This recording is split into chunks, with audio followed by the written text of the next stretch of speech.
Fala, amigo concurseiro, é um prazer imenso estar falando com você. Meu nome é Leonardo Favarin. Nós vamos trabalhar aqui com a parte, da Lei de Diretrizes e Bases da Educação Nacional, que é a Lei 9394, de 20 de dezembro de 1996, tá? Essa lei, a primeira coisa, que ela é muito chamada Lei Darcy Ribeiro, tá? Ela foi intitulada na época como Lei Darcy Ribeiro. E assim, ela sofre muitas alterações todo ano, ela vem sofrendo exatamente alterações, né? E obviamente você tem que estar com ela bem atualizada, perfeito? Sabendo ali regras gerais sobre ela, saber o que está sendo atualizado, o que não está. Também observar a Constituição Federal, tá? Lá na parte da ordem social, que a gente vai falar, que está no artigo 206, eu acho, 206, 207, 205, que trata da educação, né? Que aí é o capítulo 3, que fala da educação, cultura e desporto. Então tá lá na primeira seção 1, a parte da educação, então tem o artigo 205 até o artigo 218. Agora eu não me lembro também de cabeça, né? 213, 214. Então, do artigo 205 até o artigo 214, está trabalhando ali da educação, tá? E aí, obviamente, a gente tem, primeiro, antes de começar qualquer coisa, fazer mais ou menos uma pirâmide, vamos dizer assim, né? Para ajudar vocês. Por quê? Porque quando a gente estuda, obviamente, aqui a Lei de Diretrizes e Bases da Educação, que então provavelmente é para concurso, muitas das vezes concurso de magistério ou concurso para a área administrativa de universidades, né? Institutos federais, perfeito? Centros educacionais tecnológicos, tá? Então, você acaba estudando. Primeiro, a gente tem no topo da pirâmide a Constituição Federal, que trata da educação do artigo, acho que é o artigo 205 até o artigo 214, perfeito? E aí, obviamente, a Lei de Diretrizes e Bases da Educação Nacional, que é a Lei 9394, ela tem que observar a Constituição para a definição das suas atividades.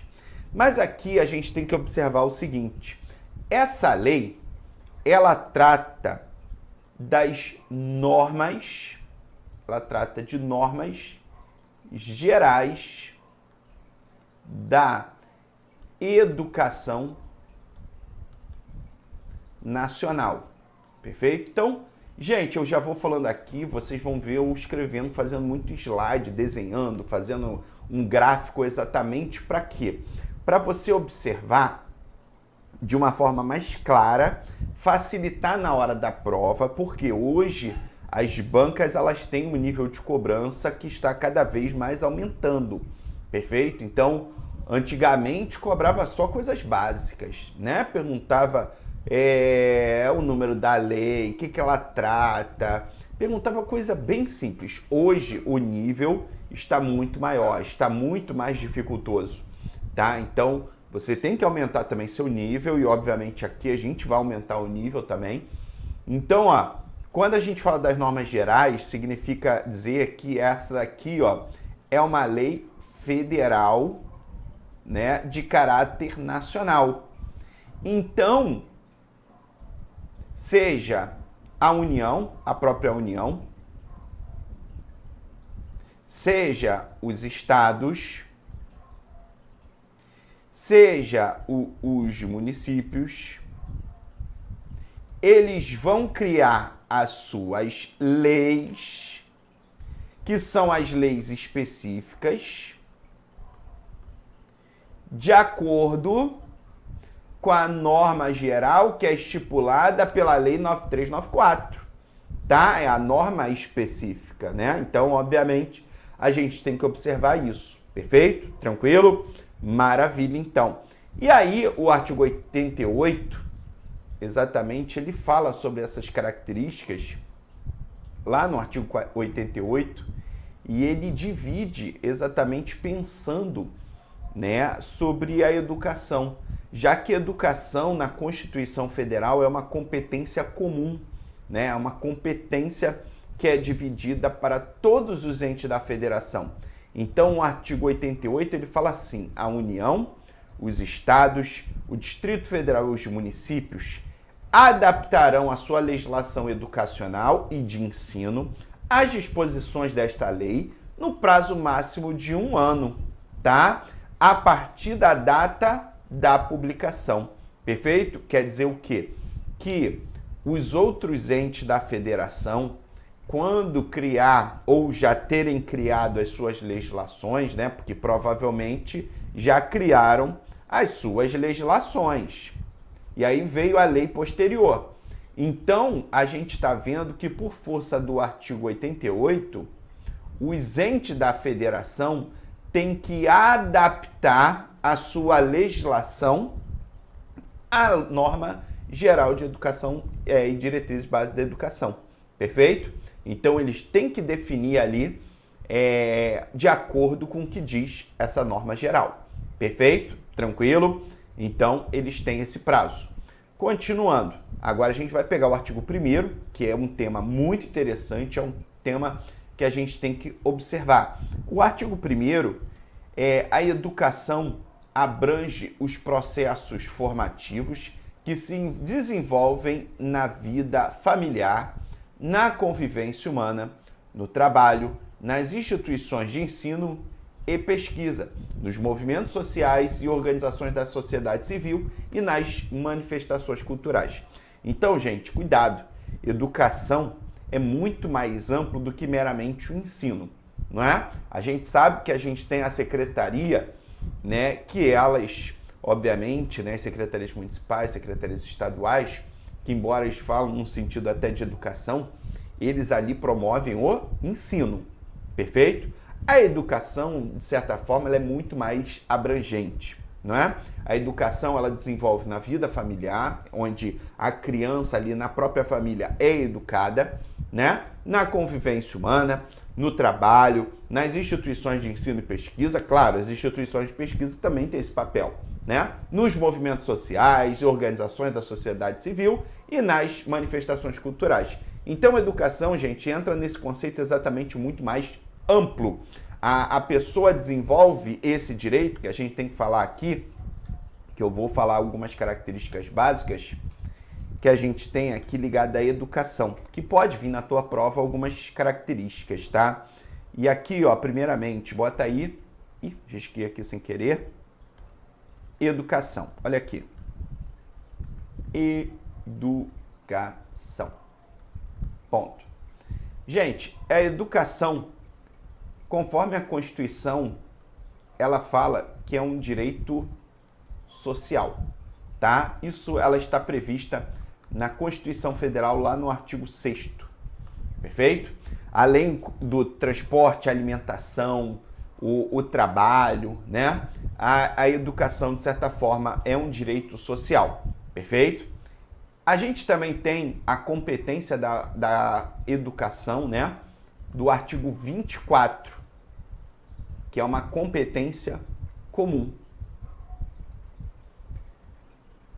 Por que uma competência comum, galera? Porque essa competência é uma competência que vai ser aplicada para todos os entes da federação.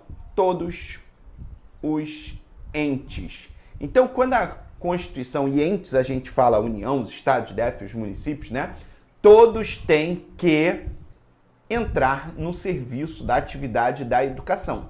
Perfeito? Cada um dos seus meios de cooperação, conforme a Constituição Federal e a lei de diretrizes, né? Terceiro, a gente fala também que é um direito coletivo, né?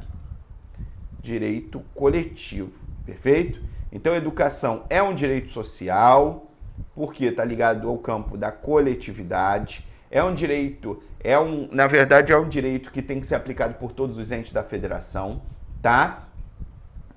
E a gente vai ver aqui, essa lei disciplina a educação escolar, que se desenvolve predominantemente por meio do ensino em instituições próprias. Gente, primeiramente, essa lei aqui, ela trata da educação, mas a educação no ambiente o quê? Escolar. Ela não vai falar sobre o ambiente no trabalho, ela não vai falar da educação no ambiente familiar, né? Na convivência humana, ela não vai entrar nesse mérito. Ela só vai falar da educação no âmbito escolar, que se desenvolve predominantemente por meio do ensino, beleza?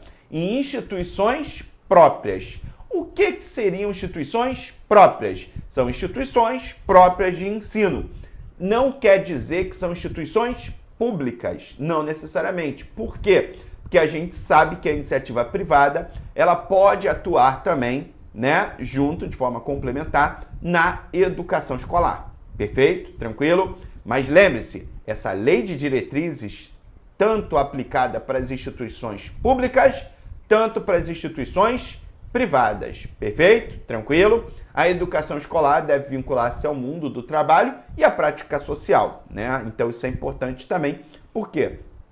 Porque a educação prepara o indivíduo também para o mercado de trabalho, tem essa função. Então, obviamente, ela tem que saber ali o que está ocorrendo no mundo do trabalho e a prática social para as metodologias de ensino elas ficarem atualizadas. Maravilha? E aqui? Aqui a gente tem exatamente a competência de cada um.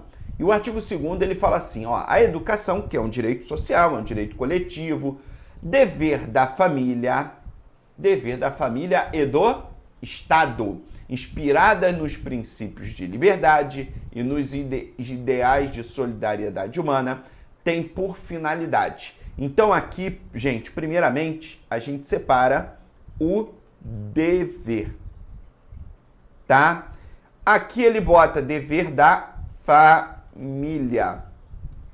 Aqui ele não entra no conceito do ECA, do que é família. Para o Código Civil, por exemplo, e aí ele vai falar, ó, o que é família? No Código Civil são duas pessoas ligadas com vínculo afetivo, manter relação duradoura, pública e contínua como casadas fossem. A elas formam um núcleo familiar, à semelhança do casamento, independente do sexo a que pertencem. Então, isso segundo o Código Civil. Mas se a gente parar para pensar, ele não bota ali a criança, não é? O Código Civil, ele vem falando do conceito para fins de casamento. Tanto é que a união estável, né, ou relações consideradas como se fosse casamento, que a pessoa ali tem já um relacionamento, não entra a criança ali, né? Que aqui é a educação exatamente, o dever da família, do Estado, é obviamente para a criança, desde o começo, desde a obrigatoriedade dela. Então, o que vamos dizer assim que é família? Gente, família é aquela pessoa que tem a responsabilidade sobre a criança, né? É o adotante, é a família biológica, né? É o adotante, é quem tem a guarda, perfeito? Todas essas pessoas têm obrigação de cuidar do ensino em relação a essa criança, né? Então, vamos lá. Primeiro, família, tá?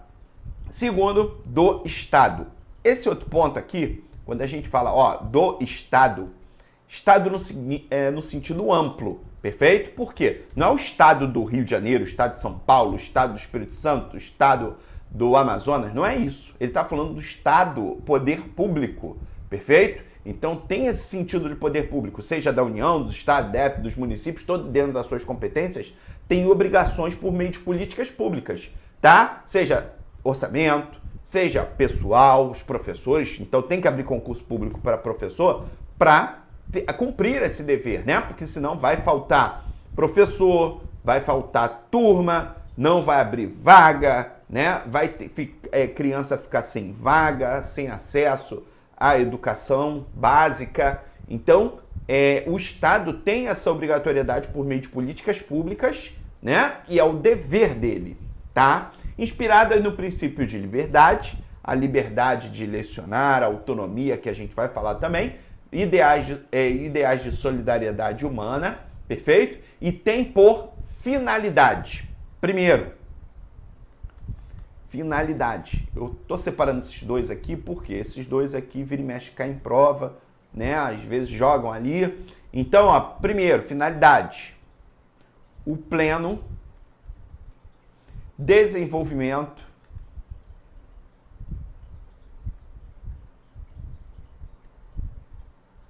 do educando, né? Exercício da cidadania, perfeito? E qualificação para o trabalho. Aqui vamos dizer assim, a qualificação para o mercado de trabalho, né? Mas qualificar para o trabalho. Então, obviamente, a gente tem, primeiro, vou fazer de baixo para cima, qualificação para o trabalho. Obviamente, o ensino ele tem exatamente essa característica de colocar a pessoa ali no mercado de trabalho, colocar ela numa posição que, obviamente, ela pode brigar por vagas no mercado de trabalho. Perfeito? Obviamente, em relação ao ensino, a gente sabe que dita regras para a remuneração, né, um salário melhor, tudo. Então, tem essa qualificação do trabalho. O exercício da cidadania, a gente pega aqui o exercício, não é apenas quando a gente fala cidadania, a gente entra nesse conceito de, o que é cidadão? Não é? Cidadão é a pessoa que está no gozo dos direitos políticos. Mas aqui a gente tem o conceito da cidadania mais ampla, uma cidadania social, não é?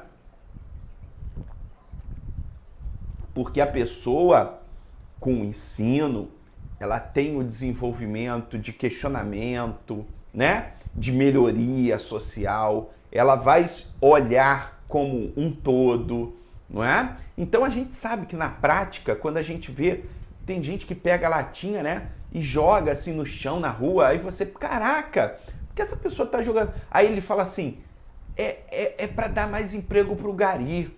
Aí a gente fica, meu Deus do céu, né? Porque falta educação, às vezes, para a pessoa. Aí tem gente que responde assim, mas você não quer morrer para dar emprego para o coveiro, né?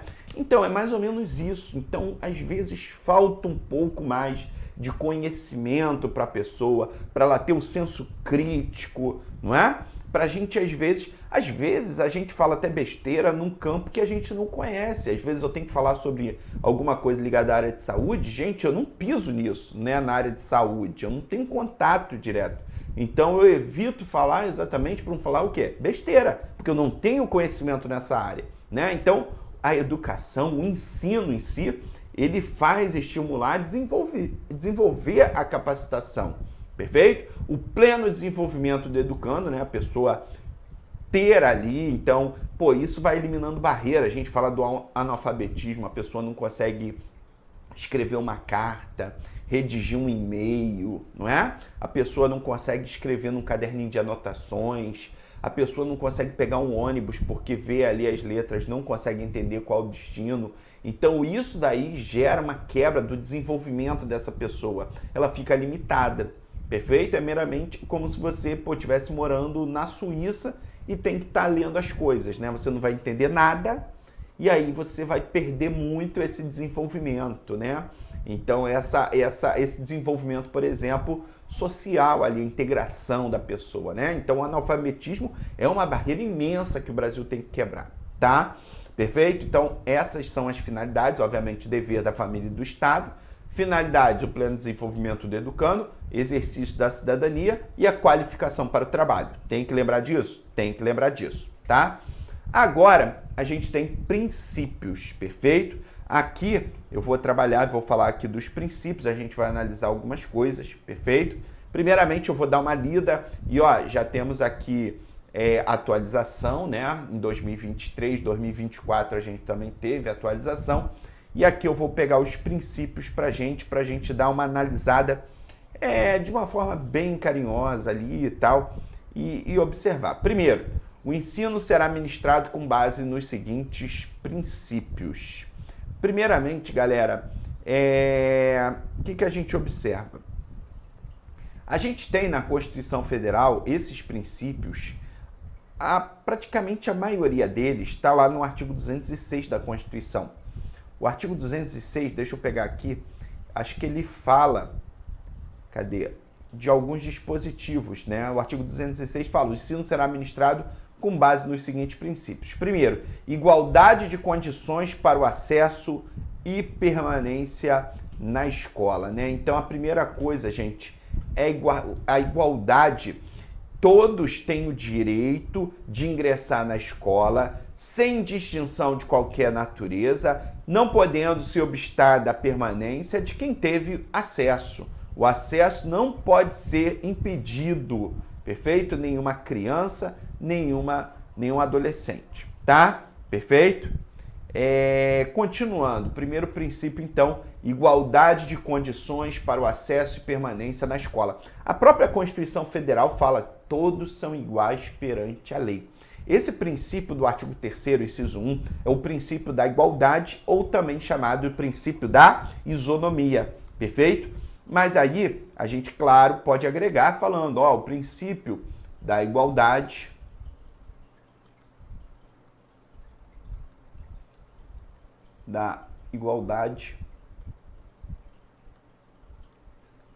ou da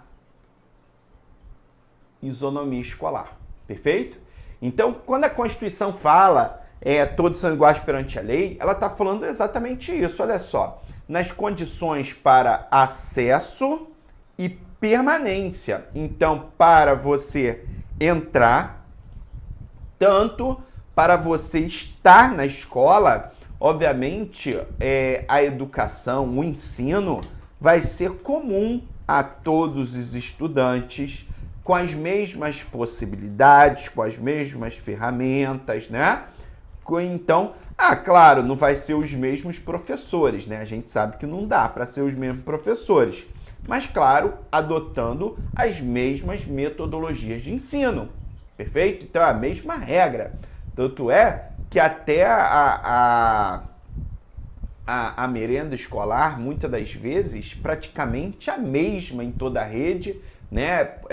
Por exemplo, no município do Rio é publicado no diário, tudo bonitinho, qual é o cardápio da merenda escolar, e eles adotam o mesmo padrão, perfeito?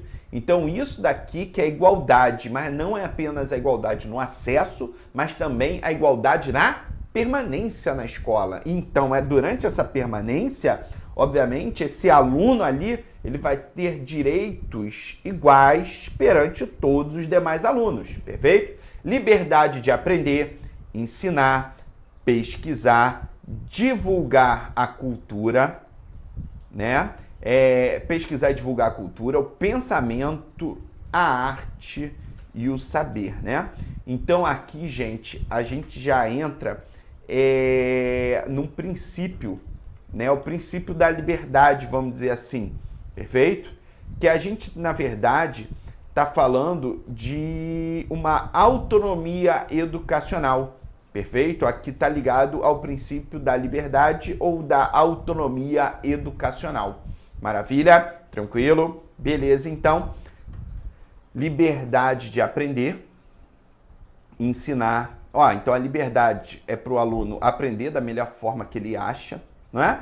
De ensinar, pesquisar, divulgar a cultura, perfeito? Então, o professor, por exemplo, ele tem a liberdade de ensinar. É claro que ele tem a liberdade de ensinar, mas não é tão livre assim, não é? A gente tem que observar que a liberdade de ensinar dele qual é o assunto que vai ser direcionado para os alunos essa semana e como o professor vai utilizar, né? Vai fazer ali para divulgação. Por exemplo, vamos falar sobre os países, né, de línguas que falam também o português, perfeito? Então tem lá Cabo Verde, Portugal. Então, como o professor vai passar para os alunos esse ensinamento, né? Essa forma, vai fazer um trabalho, vai fazer uma atividade, vai fazer uma apresentação em cartolina, vai pedir, né, um trabalho escrito para os alunos, ele tem essa liberdade, né? Então ele que vai ali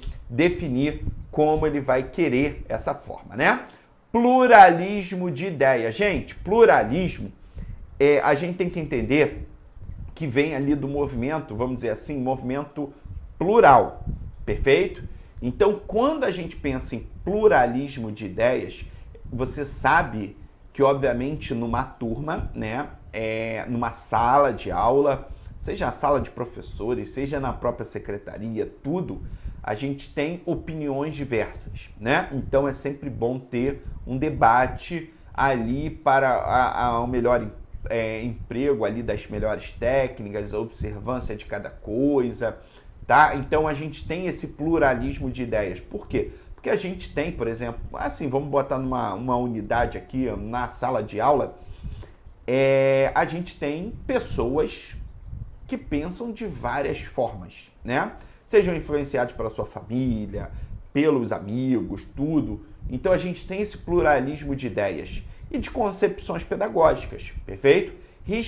Também respeito à liberdade e apreço à tolerância, coexistência de instituições públicas e privadas de ensino. Então, o artigo 3º, inciso 5, ele fala como um princípio, né, ter essa coexistência de instituições públicas e privadas de ensino. Então, a lei de diretrizes, ela define que vai ser aplicado tanto para as instituições públicas e também para as instituições privadas, né?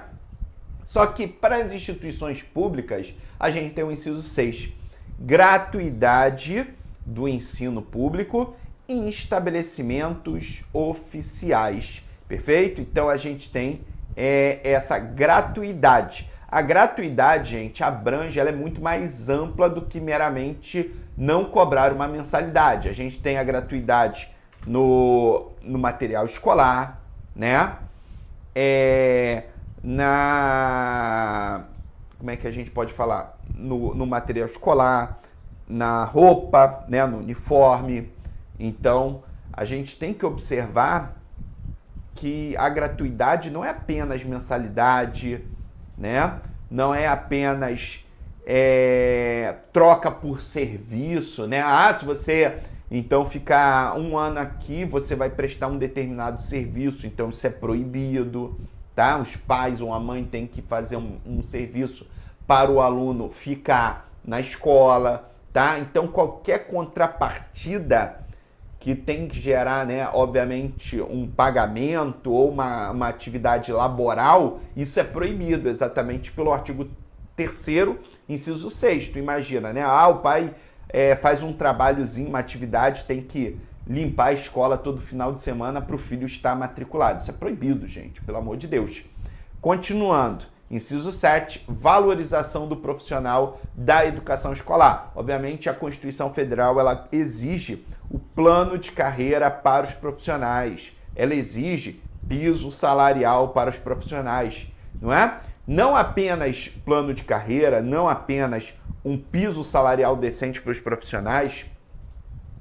A gente tem o sentido de valorizar, gente, é o seu local de trabalho, né? O principal problema, às vezes, é o local de trabalho. Muitas das vezes, até eu brinco falando assim, poxa, a gente às vezes abre mão até de ganhar um pouco mais por ter um ambiente legal, né? Ter uma água, ter um local para você ali sentar durante o início das aulas.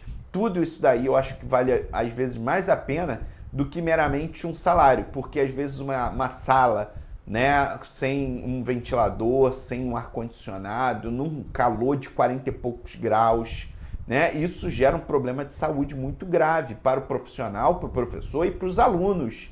Então, apenas o conceito de valorizar, a gente pensa em remuneração, plano de carreira e tal, mas é muito mais amplo, né? A valorização do profissional começa na sala de professores, nos utensílios que ele vai utilizar, nas suas ferramentas, né? No seu ambiente escolar. Isso que tem que ser valorizado. Não é apenas o profissional de, vamos criar um plano de carreira, vamos botar uma remuneração e vida que segue, tá bom, né? Não. Gestão democrática do ensino público, isso daqui é importante, porque na forma desta lei e na legislação dos respectivos estados e municípios e do Distrito Federal. O que ele quer dizer em relação à gestão democrática? Ele pensa assim, quando a gente fala gestão democrática, significa que é gerir, né? Meramente gerir. Então, muitos estados, muitos municípios tem o conceito de quem vai gerir a instituição, gerir com a participação assim, vamos dizer assim, a participação da sociedade como um todo, né? Ser de forma transparente, ser com também possibilidade de pessoas, né, na atividade, na organização civil, eles se expressarem, não é? Ajudar, opinar, perfeito? Então tem essa característica, tá? Então, quando a gente fala em gestão democrática, até os princípios básicos da gestão democrática são a liberdade, a igualdade, a gratuidade no ensino, perfeito? Então, quando a gente pensa em gestão democrática, ter essa liberdade, igualdade e gratuidade no ensino, perfeito? Tranquilo? E, obviamente, a gente tem os conselhos escolares, tudo isso daí também ajudam na parte da gestão democrática. Garantia do padrão de qualidade tem que estar muito bom e sempre melhorar. Valorização da experiência extraescolar. Vinculação entre educação escolar, o trabalho e práticas sociais. Consideração com a diversidade étnico-racial. Então, por exemplo, no inciso 11, vinculação entre educação escolar, trabalho e práticas sociais. Quando a gente pensa vincular a educação escolar, o trabalho e as práticas sociais, por exemplo, determinadas atividades para ajudar no trânsito, né? Ali auxiliando as crianças ali, explicando como é que é um trânsito. Isso é muito bom, porque cria ali regras de cidadania para a criança, né? Também, por exemplo, materiais recicláveis, às vezes, né, coloca na própria escola as lixeiras com as cores para informar, ó, aqui é descartado os resíduos, papel, aqui é alumínio, né, aqui é vidro. Então, isso daí, gente, desenvolve o ser humano, desenvolve a capacitação, tá? Então, são as práticas sociais, perfeito? Também a consideração com a diversidade étnico-racial, né, importante.